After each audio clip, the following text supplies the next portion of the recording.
किसी गांव में हरिया नाम का एक गरीब लकड़हारा अपनी पत्नी के साथ रहता था। वो जंगल से लकड़ी काटकर उसे बाजार में बेचता था। उसी से वो अपना घर चलाता था। हरिया को पढ़ने लिखने का बहुत मन था, पर गरीबी के कारण वो पढ़ नहीं पाया।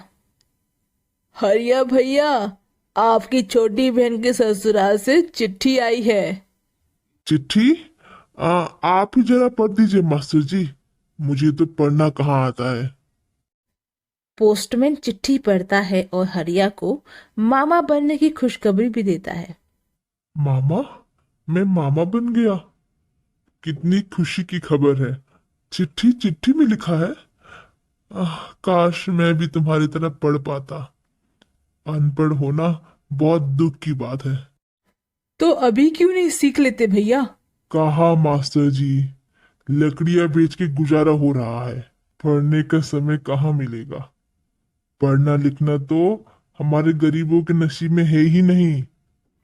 एक दिन हरिया जंगल में लकड़ी काटने जाने ही वाला था। सुनिए जी, आज थोड़ा मछली भी पकड़ लीजिएगा। घर में चावल के साथ पकाने के लिए कुछ नहीं है। ठीक है, मछली का जाल भी ले चलता हूँ साथ में। हरिया लकड़ियां काटकर मछली पकड़ने के लिए नदी के पास चला जाता है। हरिया नदी में फेंके हुए जाल को जब उठाता है तो उसमें एक सुनहरी मछली फंस जाती है। वो उसे मारने ही वाला था कि तभी एक आवाज आती है, मुझे मत मारो, मेरे प्राण बख्श दो। हरिया ये सुनकर चौंक जाता है। आप कौन हो? मैं इस जंगल का देवता हूँ, मुझे छोड़ दो। ये सुनते ही हरिया उस मछली को जाल से छुड़ा देता है। जाल से छूटते ही वो मछली देवता का रूप ले लेता है। तुमने मुझे बचाया। तुम जो इच्छा मांगोगे मैं पूरा करूंगा। धन दौलत जो भी चाहिए मांग लो। हे देवदूत, मुझे विद्या का वरदान चाहिए। मैं इस राज्य में सबसे बुद्धिमान इंसान बनना चाहता हूँ। यही मेरी इच्छा है। देवदेव उसकी इच्छा पूरी कर देता है। हरिया अब पहले की तरह भोला भाला लकड़हारा नहीं रहा। अब वो बहुत ही चालाक आदमी बन गया था, पर बुद्धि के साथ उसका घमंड भी बढ़ते जा रहा था। आपके लिए चिट्ठी है, मैं पढ़ देता हूँ। आप तो पढ़ नहीं पाओगे। अब मैं पढ़ सकता हूँ। छोड़िए भैया, अंग्रेजी में लिखा है। तुमने मुझे समझ क्या रखा है? तुम्हारी टूटी फूटी अंग्रेजी से तो मैं 1000 गुना अच्छा अंग्रेजी बोल लेता हूँ। हरिया घमंड में पोस्टमास्टर की बेइज्जती कर देता है। पोस्टमास्टर दुखी होकर वहां से चला जाता है। हरिया अब गांव की विद्वानों के साथ तर्क करने लगता है। सब उसके ज्ञान के आगे हार मान लेते हैं। उसकी बुद्धि से प्रसन्न होकर गांव के सरपंच उसे पंचायत में सलाहकार की नौकरी दे देते हैं। हरिया की बुद्धिमानी का चर्चा अब गांव के हर व्यक्ति के मुंह पर था। एक दिन उसी राज्य के सेनापति कुछ सिपाहियों के साथ वहीं से गुजर रहे थे। सुना है कि हरिया जी पास के गांव के पंडित जी को तर्क में हराया है। हाँ भाई, उनके तो मानो सर पर माँ सरस्वती का हाथ है। सेनापति हरिया की बुद्धि के बारे में सुनकर बहुत उत्सुक हो जाता है। वो जाकर ये समाचार राजा को देता है। राजा दूसरे ही दिन हरिया को राज्यसभा बुलाते हैं।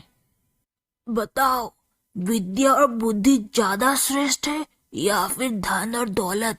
इतने बड़े राज्य का बुद्धिमान और इतना आसान सवाल पूछ रहा है। सोच क्या रहे हो, बताओ। जिसके पास बुद्धि है, धन उसका साथ देता है, पर धन से बुद्धि नहीं खरीदा जा सकता। इसलिए बुद्धि धन से श्रेष्ठ है। हरिया इस प्रकार सभी दूसरे विद्वानों को तर्क में हराता है। महाराज उसके ज्ञान से प्रसन्न होकर उसे राज्य का नया मंत्री घोषित कर देते हैं।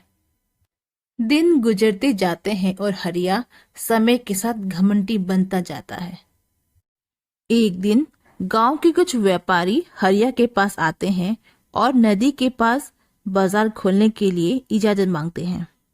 हरिया उन्हें अनुमति दे देता है। वो घमंड में देवदूत से मिले वरदान के बारे में भूल चुका था।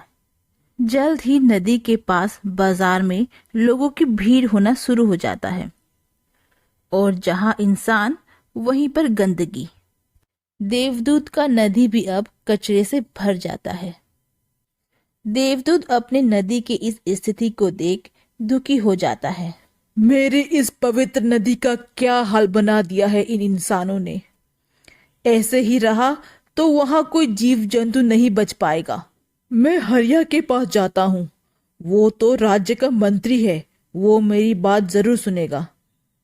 देवदूत हरिया के घर प्रकट होते हैं और उसे सारी बात बताते हैं। देवदूत जी, वो बाजार तो मैं बंद नहीं कर सकता। बाजार ही बंद कर दिया तो सरकार को पैसा कहाँ से मिलेगा? पर हरिया, मेरी नदी की स्थिति बहुत खराब है। मैं कुछ नहीं कर सकता। आप कृपया करके वापस लौट जाइए। हरिया, तुम्हें मेरे ही वरदान से ज्ञान और मंत्री का पद मिला है। मैं तुम्हें श्राप देता हूँ कि अब यही ज्ञान तुम्हारे बुरे दिन लाएगा। ये कहकर देवदूत वहां से चला जाता है। अगले दिन महाराज हरिया और अन्य राज सलाहकारों को मीटिंग के लिए बुलाता है। राज्य के अनेक कामों के ऊपर राजा उनसे सलाह मांगता है। हरिया को देवदूत से मिले श्राप अब असर करने लगा। वो दूसरों के बारे में मन ही मन जो भी सोचता उसके मुंह से निकल आता। पंडित जी राजा को कुछ सलाह दे रहे थे, पर हरिया को वो सलाह बिल्कुल भी पसंद नहीं आया। वो मन ही मन जो भी सोच रहा था वो उन्हें बोल देता है।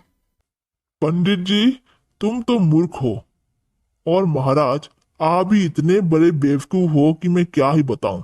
आपको राजा किस गधे ने बनाया?